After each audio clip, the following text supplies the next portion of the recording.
Sueños de un mundo árabe, donde sus habitantes puedan elegir su destino, sin regímenes y dictadores que saqueen sus pueblos mientras la población se hunde en la miseria, pero también sin la intervención de extremistas religiosos que sigan truncando estos sueños de libertad. Así es, Carol. Muy buena definición de lo que propició el surgimiento de la primavera árabe. El tema que hoy vamos a desarrollar, el contexto, la nueva forma de hacer y ver la información.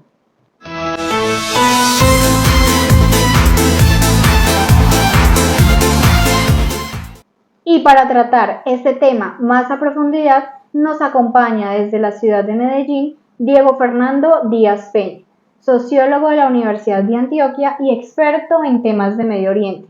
Diego Fernando, bienvenido a En Contexto. Cuéntanos sobre ti y desde cuándo es interés por los temas de Medio Oriente. Bueno, pues soy Diego Fernando Díaz Peña, estudiante de Sociología de último semestre de la Universidad de Antioquia. Yo creo que este interés por el Medio Oriente como región nace precisamente en el contexto de la primavera árabe, más bien en el cubrimiento que se hizo en los medios de comunicación. Pues era muy impresionante para mí ver de pequeño, por ejemplo, tengo una imagen muy nítida que fue el bombardeo a Trípoli, bueno, uno de los múltiples bombardeos que se hizo a Trípoli, la capital de Libia, en su momento, precisamente a raíz de la guerra civil que hubo en ese país por el derrocamiento del régimen de Gaddafi durante lo que fue la parte de la primavera árabe que le correspondió a Libia. De ahí en adelante es más bien como un interés histórico, porque de allí nace la civilización, nacen también las religiones abrahámicas y en general es como un espejo de lo que es la humanidad, para lo bueno y para lo malo, toda la región del Medio Oriente. Diego, háblanos de esos antecedentes que llevaron al surgimiento de la primavera árabe. Los antecedentes se dan por una serie de regímenes autoritarios que van a tomar lugar en estos países, principalmente en Egipto, Libia, Siria, en menor medida, bueno, no en menor medida Irak, sino que al momento en que pasa la primavera árabe, Irak ya tenía un contexto muy complicado que le va a imposibilitar su entrada como tal a la dinámica de la primavera árabe. Entonces principalmente podríamos hablar de esos otros tres países. Realmente todo el contexto nace después de la disolución del Imperio Turco Otomano, pero pues eso sería tener un panorama muy grande. Podríamos decir que los antecedentes inmediatos, entre comillas, tomando en cuenta que fue a mediados del siglo pasado, son la instauración de ciertos regímenes autoritarios panárabes que se dan en estos tres países. Muammar al-Gaddafi, en su momento Gamal Abdel Nasser en Egipto, que va a llevar en última instancia a la puesta en poder de Hosni Mubarak, y en Siria Bashar al-Assad padre, que le transmite su poder eventualmente a Bashar al-Assad hijo, el presidente de lo que hoy es la República de Siria. Los antecedentes son precisamente durante la Guerra Fría y en cierta medida después de caído el muro de Berlín. Estas regiones siempre tuvieron como una cercanía con la Unión Soviética. Vamos a experimentar como una degeneración de lo que en principio era una idea de un mundo árabe unido, que va a conllevar a la búsqueda del derrocamiento de estas personas, de estos presidentes autoritarios que van a tener principalmente Libia, Siria, Egipto, en Túnez podríamos decir también, que fue el que dio el pistoletazo de salida, pero la gran parte, lo que conocemos hoy primavera árabe, se da en estos tres países. ¿Cómo fue que estas revueltas en Túnez, tras la inmolación de Mohamed Bouazizi, se extendieron tan rápido por otros países árabes? No, pues hay como una afinidad cultural y de idioma muy grande entre esos países. Tomemos en cuenta que más allá de las consideraciones que nosotros podamos tener, en 2019 pasó algo similar acá en América Latina. Recordemos las protestas de Chile, que luego llegaron acá a Colombia, se extendieron también a Ecuador, creo que el mismo Perú también estuvo implicado, fue algo similar. Claro, estamos hablando de una región que comparte un mismo idioma, a pesar de que cada país tiene sus diferencias.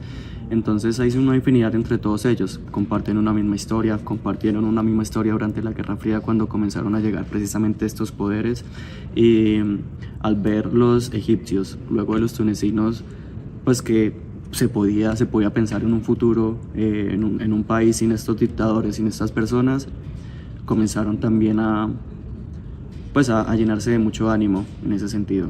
Tengamos en cuenta también las redes sociales. Eso se extendió demasiado, tal vez de una manera que no podría haberse dado con otro medio de comunicación. Las redes sociales se prestaron mucho para eso. El diálogo entre países, entre personas de distintos países, permitieron como esa permeabilidad de sentimientos entre estas personas, que, repito, está muy marcado con tener una afinidad religiosa, idiomática y cultural.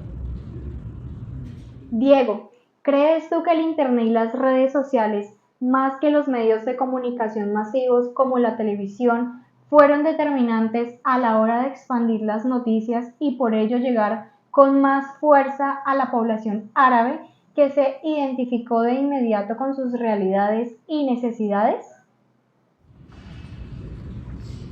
Sí, naturalmente, pues ya lo había dicho en la pregunta anterior. Las redes sociales, curiosamente, eso es algo que resultaba más fácil antes de lo que resultaría ahora, por que ya hay unos mecanismos como de censura y de moderación de contenido que hace 15 años, hace 14 años no se veía tanto en Facebook. Facebook fue una herramienta muy importante en Egipto. Se hacían grupos, chats en comunidad que decían, por ejemplo, dónde estaban las policías, las patrullas de policía en caso de una protesta. De hecho, hay un documental que muestra cómo precisamente al ver Hosni Mubarak lo que había pasado en Túnez, comienza a establecer unas censuras en los medios tradicionales de comunicación, la prensa, la televisión y la radio principalmente, que sin embargo no va a tener mucha mayor importancia, porque la mayor parte de las protestas se concentraban, se organizaban en redes sociales, principalmente en Facebook. Diego, cuéntanos de esos otros países del norte de África y la península arábiga en que su población tomó esta manifestación como propia, en contra de los regímenes y dictaduras que han saqueado a sus pueblos durante décadas sin control alguno. Sí, después de Túnez y Egipto, siguió Libia y Siria, que ya la situación fue mucho más complicada luego de derrocado Hosni Mubarak en Egipto. En Libia Gaddafi y en Siria Bashar al-Assad dijeron como, pues sabían lo que les estaba esperando, y casi que desde el primer día hubo presencia del ejército, hubo una guerra civil que en Libia duró relativamente poco tiempo. En 7, 8 meses ya se saldó ese, pues también por una serie de intereses que había por parte de Estados Unidos y por parte de otras potencias económicas, que armaron a una facción pues de los rebeldes en Libia para sacar del poder y a Muammar al-Gaddafi. En Siria intentaron hacer lo mismo, solo que el ejército sirio sí era mucho más grande y tenía el apoyo oficial de Rusia. Por eso es que hoy en día seguimos viendo una guerra civil muy extendida, muy cruel, que tiene el país destruido, que nace en la primavera árabe, en la parte de la primavera árabe que le tocó a Siria, luego de Libia. Entonces, en Siria Bashar al-Assad vio a Túnez, a Ben Ali derrocado, a Hosni Mubarak derrocado, a Muammar al-Gaddafi asesinado, porque fue asesinado por los rebeldes en una operación ya al final de la guerra civil, precisamente cuando intentaba escapar del país. Y ya en Siria, Bashar al-Assad sí los esperó desde el primer momento con cañones. Hubo una serie de repercusiones en Argelia, también hubo una serie de protestas, más bien encaminadas, digamos, como a los malos gobiernos.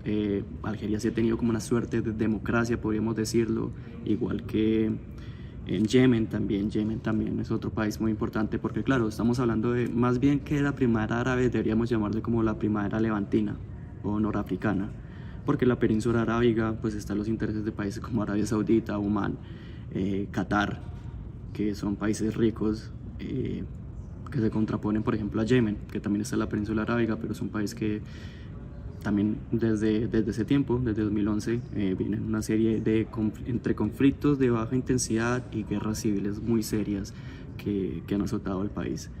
La península arábiga como tal, pues como dije, no parece ver como mayor conato de algún tipo de malestar por parte de la población en Arabia Saudí, ni en Omán, ni en los Emiratos Árabes Unidos. Diego, en el caso de Egipto, ese gobierno de transición después de la caída de Hosni Mubarak abrió las puertas a los hermanos musulmanes a tomar el poder en sus manos, religión y política en disputa. ¿Qué opinión tienes al respecto?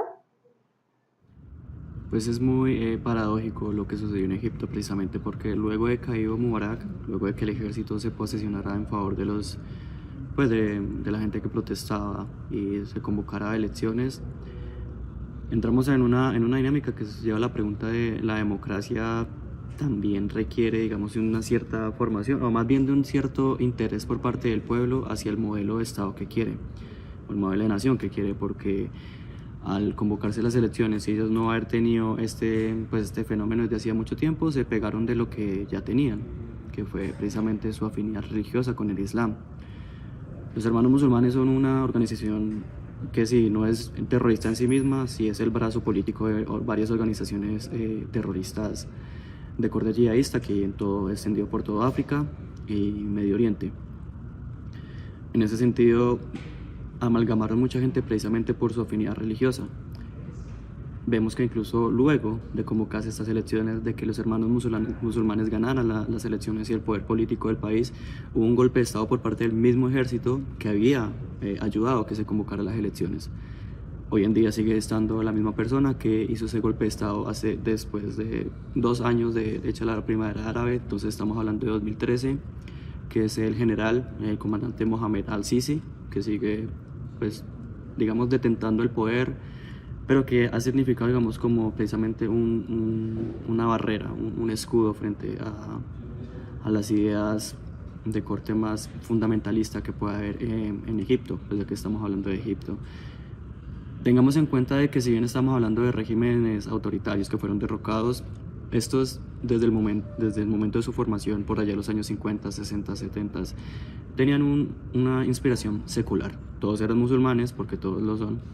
Gaddafi, Mubarak, Ben Ali, Saddam Hussein en Irak y Bashar al-Assad, todos son musulmanes, pero tenían una visión secular de lo que debía ser un Estado-nación moderno. Tenían una idea de Estado-nación que, si bien la religión, el Islam, podría significar un papel importante, no tendría por qué en principio estar afiliado o estar metido de lleno en lo que era la organización política de sus países. Eso se perdió, digámoslo así, en las elecciones que hubo en Egipto luego del derrocamiento de Mubarak, y se volvió a ganar luego del golpe de Estado que hizo el general al-Sisi, que aún hoy en día sigue siendo el presidente de Egipto, sigue manteniendo a raya ese tipo de relaciones dentro de lo que puede, y incluso representa un gran favor, digamos, por ejemplo, a la comunidad cristiana copta que hay en Egipto, que obviamente se veía en peligro si los hermanos musulmanes llegaban a tener el control efectivo y político de lo que era Egipto. Entonces es una gran paradoja de sí, hubo democracia, pero la democracia en ese momento específico en Egipto trajo la problemática de entregarle un poder al pueblo que tal vez no podían, no sabían manejar, precisamente por un desconocimiento de tener mucho tiempo sin vivir en democracia. El Estado Islámico. ¿Puedes, de una forma simple y sencilla, hablarnos de ello? No, pues el Estado Islámico fue una organización que, como muchas organizaciones de corte militarista, fundamentalista, que en términos nuestros pues son terroristas en el sentido de que le disputan, o sea, en términos morales, obviamente hablamos de personas que hacen cosas muy malas, pero en términos políticos estamos hablando de organizaciones que le disputan el poder a una cierta serie de hegemonías establecidas dentro de los estados-nación que hay en Oriente Próximo. El Estado Islámico llegó a ser la más grande, o por lo menos la más mediática, que también es muy importante ver el uso que hizo el Estado Islámico de los medios de comunicación, de la producción audiovisual que hacían, imágenes escabrosas de ejecuciones de todo tipo que llegaron a manejarse. Fue un ejército muy grande de miles de personas encaminadas a establecer un estado, un califato, o sea, una teocracia dentro de lo que eran las naciones de Siria e Irak. Eso podríamos decir del Estado Islámico. Diego, volvemos al tema de los medios de comunicación. ¿Crees tú que los ricos cataríes que gobernaban ese país y que de alguna forma financiaban al Estado Islámico, dueños del canal de televisión Al Jazeera, mi vida, ¿no te acuerdas que me dijiste que te colocara Al Jazeera? Sí, perdón, Al Jazeera, ya. Diego, volvemos al tema de los medios de comunicación.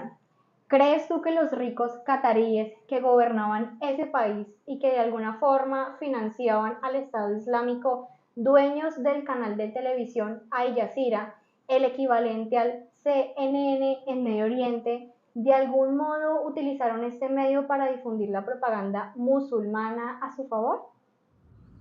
Claro, sí, pero digamos eso es algo que se ve solo, pues no necesariamente solo hoy en día, pero sí es más, se descubrió más bien hace muy poco, digamos, los vínculos claros que tenía Al Jazeera con el Estado Islámico. Tengamos en cuenta de que de hecho Al Jazeera es un medio de comunicación que de hecho es muy cauto en la manera en cómo muestra su mensaje. CNN es, digamos, el brazo demócrata de los intereses de Estados Unidos, así como Fox News podría ser el lado republicano, pero digamos que a ellos se le nota más el cableado de lo que se le llegó a notar a Al Jazeera. Por ejemplo, en Irán sí que hay un canal de difusión fundamentalista muy serio, que es Merri TV. No tiene, digamos, como la cabida internacional que sí tiene Al Jazeera, pero Al Jazeera sí que era bastante ambiguo en lo que significaba el Estado Islámico. Lo condenaba, claramente, condenaba, digamos, esos actos tan macabros, realmente macabros que llegaron a ser en los países, pero digamos como, no sin falta de razón, eso sí hay que decirlo, no sin falta de razón, ponían de culpables a los vacíos de poder que se generaron en Siria y en Irak, más bien en Irak, luego de la salida de primero de las invasiones que hubo por parte de Estados Unidos y los ejércitos que le acompañaron a Irak, y luego por su posterior salida, que dejó a un ejército iraquí debilitado a la postre de estos grupos radicales que tomaron armas de batallones que abandonaban sus puestos, viéndose sobrecogidos por esta serie de organizaciones. Pero claro, Al Jazeera fue un actor clave en la manera en cómo nosotros, aquí en Occidente, conocíamos al Estado Islámico. Desde tu perspectiva, Diego, ¿por qué tanto las dictaduras como los grupos fundamentalistas religiosos se han ensañado tanto contra la población de esta parte del mundo? Yo consideraría que tiene no más bien que ver, no en el sentido de que la dictadura en sí sea negativa, sino de que se perdió la esencia de lo que de cierta manera le daba legitimidad a este tipo de regímenes, como lo fue la idea del panarabismo, la idea de una región árabe unida, fuerte, de cara a otro tipo de potencias, que luego de caído el muro de Berlín, luego de muerto Abdel Nasser, y luego de que Israel le ganara básicamente todas las guerras que muchos países le disputaron, pues se perdió esta idea de una nación, de un proyecto político que se encaminaba a un lugar que no podríamos decir si era bueno o malo, pero que por lo menos tenía un objetivo que no fuera simplemente pues el atornillamiento de ciertos personajes dentro del poder. Claro, regímenes corruptos pues los hay en todo el mundo, sin embargo es interesante ver por qué estos de un solo plumazo fueron disputados, varios de ellos derrocados y no otros. Obedece precisamente a ese envejecimiento, a esa pérdida de valor de lo que fue el proyecto panárabe. Ya podríamos hablar, digamos, de intereses ajenos a la población árabe, pero pues es otro tema. Si buscamos la raíz desde adentro, podríamos ver eso. Los grupos fundamentalistas tienen una caída muy grande en el momento en el que se pierden esos poderes que mal que bien siempre los estuvieron a raya. Nasser, que fue el predecesor de cierta manera de Mubarak, lo estuvo muy a raya, metía a la cárcel de la misma manera digamos, como ideólogos marxistas, como a fundamentalistas religiosos. Los hermanos, mira, es muy curioso porque de hecho todo Al Qaeda, el Estado Islámico, los hermanos musulmanes van a comenzar a formarse casi que académicamente en las cárceles donde los metían los presidentes, donde los metía también Estados Unidos. Entonces en estos lugares, cuando precisamente se los está manteniendo a raya, al verse liberados y verse ya, digamos, establecida una red de personas, de fundamentalistas que tenían una misma serie de intereses, es cuando precisamente estallan. Entonces sí, es una situación muy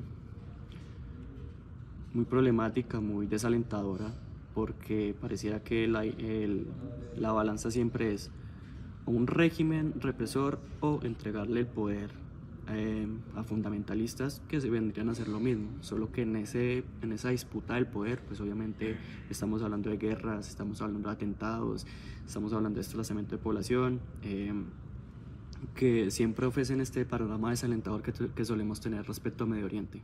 Diego, Siria fue otra de las naciones en las que la primavera árabe abrió los ojos a su población para que sus derechos fueran reivindicados, pero también el país que más ha sufrido por la violencia que esto generó de parte de su régimen hacia sus habitantes, algo que han querido hacer ver como una guerra civil, pero que ha dejado más de 12 millones de desplazados a países cercanos. En este caso, Diego, lo que parecía ser la cura no resultó ser peor que la enfermedad. Sí, ¿no? Cuando hablamos de la primavera árabe siempre se habla como de un fenómeno bastante poderoso, como lo fue ver todas esas imágenes en su momento de las protestas que hubo en Egipto, más que nada también en Túnez, al principio de Siria, cuando dejaron hacerlo. Pero claro, estamos hablando de una región que ahorita sí es importante meter el tema geopolítico, que tiene muchos intereses detrás. Una parte del Ejército de Liberación en Siria es apoyado por Estados Unidos, el régimen oficial es apoyado por Rusia, luego llegó el Estado Islámico y básicamente que la guerra civil tuvo que pausarse un momento para que tanto el ejército rebelde como el ejército oficial de Siria combatieran al Estado Islámico junto con potencias extranjeras. Entonces estamos hablando de un polvorín que aún hoy en día, a pesar de que uno ya no vea muchas noticias, sigue igual de desastroso. Los asilados siguen contándose por cientos de miles en Turquía, en Jordania, en Europa también. Obviamente es una guerra de desgaste, no fue una guerra como eliminar al otro enemigo, sino que ha sido una guerra de mediana intensidad. Esto ha llevado a que las economías ilegales hayan tomado un lugar muy importante dentro de Siria. El contrabando, el narcotráfico, las bandas criminales que incluso operan desde lugares como Suecia, como el norte de Europa. No se ve un panorama alentador. Uno quisiera decir que sí, uno quisiera decir que Siria específicamente, el Oriente Próximo en general, tiene, digamos, como un futuro pacífico, un futuro más calmado, pero curiosamente hasta ahora el que más o menos ha podido lograr eso fue Egipto, gracias a un golpe militar muy grande que hubo, muy efectivo. De resto no parece como que, claro, la guerra podría acabar mañana, pero no pareciera que ese fuera a ser el caso.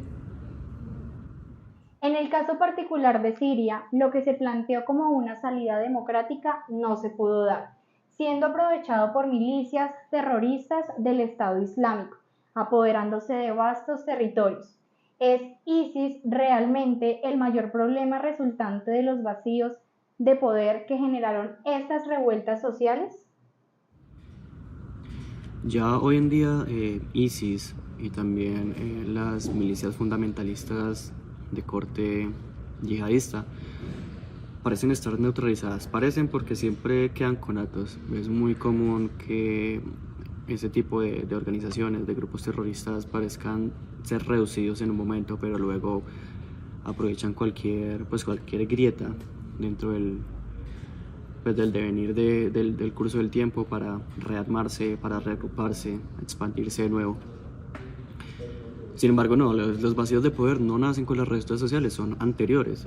Tengamos en cuenta que, aunque Estado Islámico, ISIS, se llama ISIS, Islamic State in Syria, el Estado Islámico de Siria, la mayor parte del territorio que tomó y la mayor parte del territorio pues, por el cual se armó y el cual sacó todo el poder que llegó a tener, lo hizo en Irak. Irak, un país que luego de la invasión o la guerra en Irak, tuvo una serie de gobiernos entre títeres y, digamos, autónomos, pero completamente debilitados, con un ejército mal armado, que luego fue aprovechado por este tipo de milicias para precisamente ganar un poder bélico que ya se vio en su expansión, que fueron a ocupar 2/3 partes de Irak hasta Mosul, una parte considerable de Siria. Repito, pues llegó un momento en el que la situación fue tan descabellada que rebeldes y ejército oficial de Siria se unieron para acabar con el Estado Islámico. Claro, pues hubo momentos en el que un bando u otro se apoyaba porque, por ejemplo, a Bashar al-Assad le servía que el ejército rebelde se peleara contra ISIS, entonces como que de cierta manera en un momento muy al principio de su creación les dejó cierto margen de poder, pero pareciera que hoy en día es una amenaza que está en Siria, específicamente hablando del ISIS o de Al-Qaeda, parece que está neutralizada. Diego, muchas gracias por tu tiempo, por habernos entrado en contexto de este tema tan importante, que aunque se vea lejano para nosotros, pues tiene tanta trascendencia en la actualidad mundial. Muchas gracias a usted. Un saludo. Teníamos en contexto a Diego Fernando Díaz Peña, sociólogo de la Universidad de Antioquia, experto en temas de Medio Oriente, hablándonos sobre la primavera árabe, un movimiento que empezó hace ya casi 14 años, el 17 de diciembre del 2010, como un anhelo de esperanza democrática y justicia social, mediante protestas ciudadanas. Pero que han sido una mezcla de progreso y retroceso para muchos países en Medio Oriente, que siguen luchando por alcanzar sus objetivos. A ustedes, gracias por su atención. Yo soy Carol Ávila. Y yo, Miguel Gutierrez. Esto fue En Contexto, una nueva forma de hacer y ver la información.